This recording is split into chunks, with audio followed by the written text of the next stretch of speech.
Hey everybody, welcome back to Battle Ready Inc., the channel all about bringing as much nerdy content as possible. Today for you, we are going to be covering the Limited Dragon, AzuraS. I got a lot of grief about me choosing Varus as the best dragon in the game. I didn't choose him because I thought he was the best DPS. I liked his whole package all around, that's why I chose him. But if you're looking for the best single target attacker in the game, it's this right here. It's time. Let's cover the #1 single target DPS in the game right now.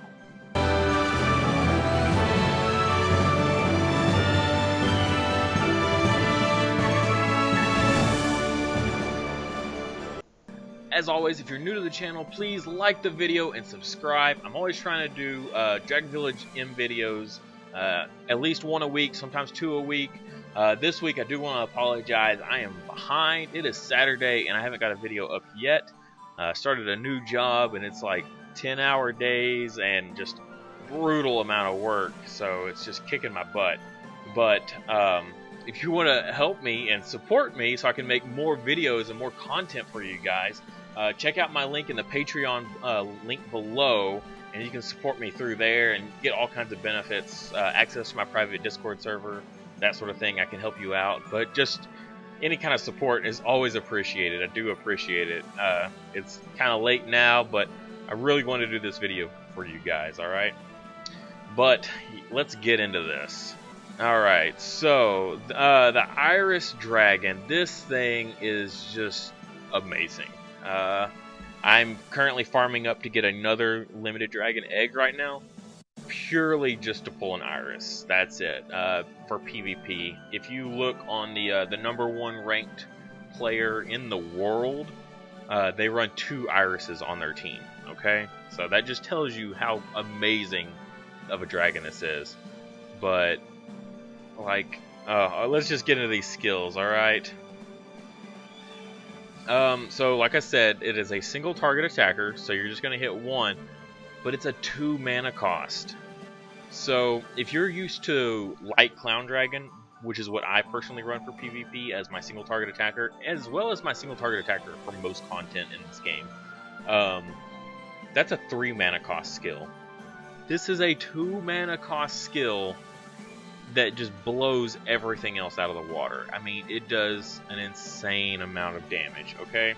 Limited Dragons naturally just have higher stats, base stats, you know, your HP, defense, attack, all that stuff is naturally going to be higher than other dragons. So that already puts them a step above everyone else. But on top of that, it's just, these skills are ridiculous, alright? I'm going to start with the water one. Technically, the water one is the better one of the 3 because it does more damage. The reason it does more damage is because if you read right here on their skill, power is greatly increased proportional to your attack speed. Okay? I've harped on attack speed scaling dragons for a while now, like the lightning dragon that you start with at the beginning of the game, scales off of attack speed, that sort of thing. The reason I do that is just because it's kind of a harder way to build it. But I do want to break this down in this video specifically because this is such a very, very like powerful dragon that needs to be addressed. So when you're, and I've had this conversation with other people in the past about attack speed and people disliking it. So think about it this way. You are buffing, you can buff your attack percentage, you can buff your crit rate and your crit damage, and that's how you're going to do more damage in the game across the board, right? And for some dragons, that's all they do. They scale off of that, and that's it. That's the end of the story. But for speed dragons, they get those 3 as well as a 4th way to power up their skills with attack speed. Okay, so that's how their attack speed dragons are able to do so much more damage, because you have those 3 main stats and an entirely 4th stat for substats to fill out to be able to power up these guys. Okay, So if you have, say, all your substats have attack percentage, crit rate, crit damage, right, and they're all maxed out or whatever, you're still going to hit a cap. However, if you add in a 4th substat of attack speed, if you can get a rune that has all 4 of those, oh my god, that's awesome. Good for you. But that adds a 4th element to power up these dragons. Okay, so I just wanted to cover that, and that's what makes the water iris in particular the highest damage in the game for single target attacker. One target. Okay. There is another dragon that's gonna do more damage. That's an AoE attacker. It's not Varus either, so don't worry. We'll get to him probably maybe next week or the week after, if I can have time to film. So, all right. So let's look at this right here. So inflict damage to enemies with powered mana. 80% chance to silence target for 10 seconds. Silence your target, right? So, and then you can increase the damage even more. 80% is a solid chance. That's going to happen most of the time. So people you want to target with this, your Wonder Dragons. The Water and Dark Wonder Dragon that you're going to fight in PvP everywhere. Me personally, because I don't have a amazing PvP team, I've been struggling for the right combination for a while now. The team I'm settled on for the moment has been pretty good. I'm using Water Wonder, Dark Wonder, and Light Clown, Fire Cupid, and then also unfortunately Earth Smart Dragon. I'll cover that in a second. But the Fire Cupid, every time I activate a 2 mana cost skill, it recharges. I know I'm getting off topic. Sorry. I'll come back to it. But Fire Cupid's good, especially for Iris, because every time you activate a 2 mana cost skill, your recovery rate increases. So your mana refills way faster, and so you can pump out a whole lot more skills. But I use the Wonders because they go into zombie state, right? And without buff removal, then they just survive and do a crap load of damage. I run the Earth Smart Dragon because it removes buffs, and that's the only healer I have that does a good job at doing that, as well as keeping my back 3 alive, because Wonder Dragons are everywhere in PvP. Iris is a great way to stop Wonder Dragons. It kicks my butt, because when they use this skill on mine, and you're silenced, if you die while your dragon is silenced, if they die while they're silenced, they don't get their revive effect. They don't get the zombie state, okay? Because they can't activate their skills because they're silenced, even as they're dying, okay? So, and Water Iris will just obliterate them. So, and a lot of teams rely on that. So, we'll move on from there, though. We'll go to Earth, who I like Earth I like Earth equal to Water. Again, like I said, the best player in the world runs 2 of them, Water and Earth, okay? They both do a lot of damage, but they also have good other stuff. Mainly, I like Earth's passive skills over here, so we'll cover them in a bit. Inflict damage with mana, 80% chance to grant 2 defense decrease effects for 15 seconds. And he scales off of attack, or she scales off of attack. So super easy to build here, you know. And so you got your attack speed on the Water one. This one you're gonna you can do it a couple different ways. I would do probably attack percentage, crit rate, attack percentage. I mean, pretty obvious stuff there. You could do the red runes, right, and get the set of 4, and then either get you crit rate or crit damage depending on how your substats are looking. If your crit rate is looking pretty good, then go for the crit damage set, okay, to give you that buff. Another build you could do would be to you could run some, or don't do that. Sorry. That's for if you pull this dragon early on, that's the build you want to go with. Or you can do like crit rate, crit damage runes, rune sets. Just depending on how you're doing, right? So if you got the crit rate, then throw in the crit damage runes, because you just want to increase that cap of how much damage you can do on your crits. So if your crit rate is, 80%, then just focus on crit damage, okay? I'll go ahead and mention this now, though. So now that I've said that, for these dragons, for Iris in particular, survival runes. Okay? So, Iris is a glass cannon. This dragon, this monster, can do so much damage, but it doesn't take anything to knock it down. It has no defense, no HP, nothing. Like, I mean, it will die instantly if another Iris targets you, or if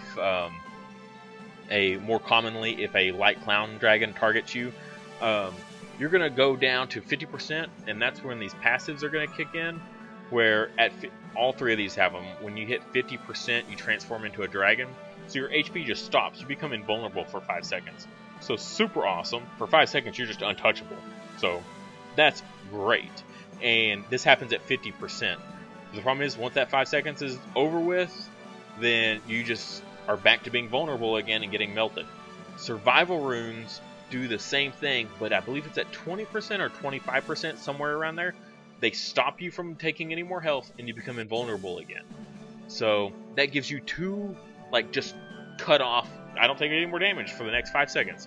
That's two spots where someone tries to nuke you with some crazy powerful attack, they just don't die. Okay? That's what I recommend for Irises across the board. One set of survival runes, if you can get them. You gotta farm the ancient runes to get them. So it might take you a little bit of time. If you pull this early on, then you might not have that option.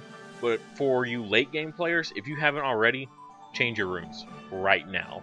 Put on survival runes, at least one set of survival runes, okay? Let's jump back over here to the last drag skill. So this is the light one. Definitely the least favorite of them all. Still really good, though. Still super strong. Don't be mad if you pull it and you don't pull the other two. I would take this just as much as the other two at this point. So same thing, 2 mana cost, single target.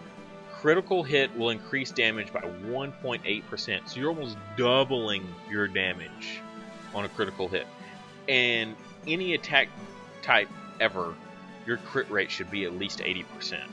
So you should be proccing critical hits pretty much every time. With this one, you might even want to push it up to 90 or whatever. If you want to go all the way to 100, go for it if you so feel inclined. But at 90%, you're pretty much almost guaranteed it's going to happen. 1.8, that's huge. That's almost doubling your damage. If you do 90,000 every attack, man, just imagine doing 180,000, like bananas. Also, when defeating enemies with this skill, your HP will recover by 10%, and the mana required to use this skill will be reduced by 1. So, whereas water scales really nicely and can do crazy amounts of damage in one hit, you're going to be able to spam her a lot more. Yeah, you've got to wait on your cooldown timer, but with her mana only costing 1, that frees up the whole rest of your team to lay into your opponent, okay? Reducing the mana cost by 1 is mind-blowing, okay? Recovering the 10% HP, not a big deal. And again, you only get this when you defeat an enemy, which Irises, you should be targeting like their light clown dragons and stuff. Like, that's what they're looking to get rid of, to wipe out. So that's what I recommend targeting, and so you'll nuke them, and then instantly we're going to reduce your mana cost for this skill, and which allows you to just do it again and do the same thing and kill somebody. And again, after that first use, you're pretty much always going to be setting at 1 mana cost skill for the best DPS in the game for single target attacker. My God, that's amazing. So we already covered passive number 2. I kind of skipped ahead before I covered the light, but again, just touching on it, at 50%, you turn into a dragon and become invulnerable. So super awesome. The dragon looks pretty sick. Close out and show it off again. That's what the dragon looks like. So pretty great. Alright, so passive number 3, we're on water here. When attacking, 15% chance to inflict damage to the enemy with the lowest HP, and 70% chance to decrease target's recovery rate for 10 seconds. and it can increase the activation rate by 5% up to 20. So when attacking, so like doing your base skill, remember this is an attack speed dragon, so your base attack is just going to be going like super fast. The higher your attack speed, the faster the basic attack will shoot off, okay? So every time you attack, you have a 20% chance for that to inflict damage to the enemy with the lowest HP, okay? And so you also have a 70% chance to decrease recovery rate for 10 seconds. This is great for PvP. So if you reduce the recovery rate of the dragon with the lowest HP, the computer that you're facing against, the AI will take that healer and make them heal that dragon that has the lowest HP. That's what the AI does, is it targets the ally with the lowest HP and tries to heal them. With her, that ally of theirs is probably gonna have a recovery rate down debuff on them, which makes that heal do almost nothing. So great option right here for PvP. So and this isn't applied to only the people you target with your drag skill, right? The drag skill is already pretty much obliterating someone, so it doesn't need to be applied to that. This is just your basic attacks, and they have a chance, a target count of 2 by the way, to go and knock those guys and prevent them from being able to get healed. Okay, jumping over to the earth though, this is why I like earth pretty much just as much as the water. Every set duration inflict damage to an enemy at the front and remove 1 beneficial effect from target, and it's a target count of 2, and we can reduce the cooldown to 10 seconds. So every 10 seconds you're removing a beneficial effect on the enemy at the front, just like my PvP team. So many PvP teams out here are running Water Wonder Dragons. Some of them, like me, are running both Water and Dark Wonder Dragons. Removing a beneficial effect, especially one every 10 seconds. Zombie State, guys. Zombie State is a buff. If you can remove a buff, then you just completely decimate their whole team. You just take out their entire defense, as well as probably a big chunk of their DPS in these Wonder Dragons, and then the rest of their team is completely vulnerable. Okay? Being able to remove beneficial effects is crucial in PvP right now, because the way the meta is with these Wonder Dragons, from about 200 to about, I would say about 80, those ranked players, so many Wonder Dragons, okay? Which is why I like the water one as well, because of when you attack them, you can have a chance to silence them, and then then they don't get the option to ever trigger their zombie state, okay? So not only are these guys your super nukes of the game, they're also, both of these are great options to get rid of those pesky Wonder Dragons in PvP, okay? Moving on to the light down here, every set duration inflict damage to enemy with 70% chance to stun target for 4 seconds. So, and we can decrease that down to 10 seconds. Target kind of 2 and enemy. So I guess it's random. It doesn't specify for this one. So every 10 seconds, you're going to be able to have a 70% chance to stun 2 enemies for 4 seconds. Not bad. It's better than sleep. If it was sleep, it would be a trash skill. But being able to stun 4 seconds isn't super long. In PvP, that could be victory or death. Would I ever run this in PvE? No, not really. I mean, you want a single target attacker for maybe top lane of clan dungeon, but this isn't going to do anything to the boss, so not going to do you any good there. So just letting you know. Although I guess most of these aren't going to really do much, although they do damage. So yeah, none of these passes are going to get you anywhere in clan dungeon, but the fact that they just do an extra little bit of damage isn't bad. Okay, so that's it for the light one there. Jumping back to the water, so your final drag skill bonus after is activated, increase attack speed for 20 seconds, and then earth is attack for 20 seconds. and then crit damage for 20 seconds. So this is nice because it's just more attack speed for your water Iris here, just doing more damage for you. Same with the Earth one here. They're both buffing their attack, and then crit damage. So again, you're gonna be wanting to have almost a like about an 80 to 90% crit rate chance, and if you want to go for 100 because you got bomb substats, awesome. So have that crit rate almost always proccing, so that just increases your max damage. Having higher crit damage, there you go. If this was crit rate, I would have been upset because it only triggers after you use your drag skill, okay? But since it's crit damage, that's great. Great design on all of these dragons. Super good stuff here. Yeah, they decimate. They do so much damage. It's unbelievable. They do so much damage as well as their only 2 mana cost, whereas Light Clown Dragon is a 3 mana cost skill. So I would just much rather be able to save a mana for something else, a heal or a stun, like with I don't know, if I was running Water Wonder Dragon with these guys, you know, his drag skill has a chance to stun enemies whenever you use it. Or Dark Wonder Dragon has a heal buff, reduced heal debuff that he puts on the enemies. Stuff like that. Those are all 2 cost skills. So run Iris with like Fire Cupid or one of the other Cupids. I forget which one it is that has the same thing where you use a 2 mana skill. It increases your recovery rate of mana. So using those with these guys, crisp combo there. Okay. Just super cool design here with the little lolly thing going, whatever. Looks cool though, it really does, with the wings and the tail and horns and stuff. And then when they turn into the dragons, the dragons are pretty dope. They're definitely some of the coolest.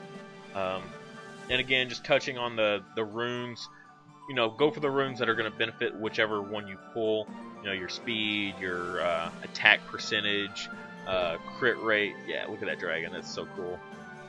Crit rate, crit damage, those sorts of things for the light type here, but at least 1 set of survival runes. Okay, so then you're going to have their passive where they don't die at 50% and become invulnerable, and they're going to trigger it a second time with survival runes. So you talk about making some people mad. You're going to use a 3 mana cost skill on this dragon, and that's designed to nuke them, and it's not going to do anything. It's going to get them halfway.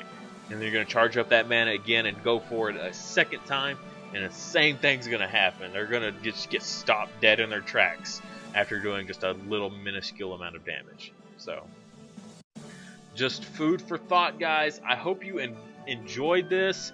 If you think Iris is the best dragon in the game, let me know in the comments below. If you think that Iris beats Varus, you're wrong. But no, if you think Iris is the best dragon in the game, let me know. It's hands down the best single target DPS in the game, but not the best AoE attacker. Okay, I wouldn't even say the best DPS in the game, because completely different uses for different things, right? So I don't need a single target attacker in certain parts of the game as much as I need a AoE attacker, in another part of the game. So everything has its purpose, its uses. Like if I'm talking bottom clan dungeon bottom, the Iris is not going to be the best DPS in the game. I can promise you that. Plenty of dragons can out DPS Iris on bottom team of clan dungeon. Okay, you throw in any mini dragon and they will blow Iris out of the water. Okay, by far. My mini dragon does about 1.7 million every single attack in bottom clan dungeon. I don't think Iris is going to come close to that with a single attack. Okay, but with that, this video is at a close. I hope you did enjoy it. I'm sorry I'm so late this week. I'm going to get this edited right now and start the upload. Hopefully it'll be uploaded in the morning whenever I get up. Hopefully I made this short enough and I didn't drag on too long. I guess we'll find out. Alright guys, we'll see you next time.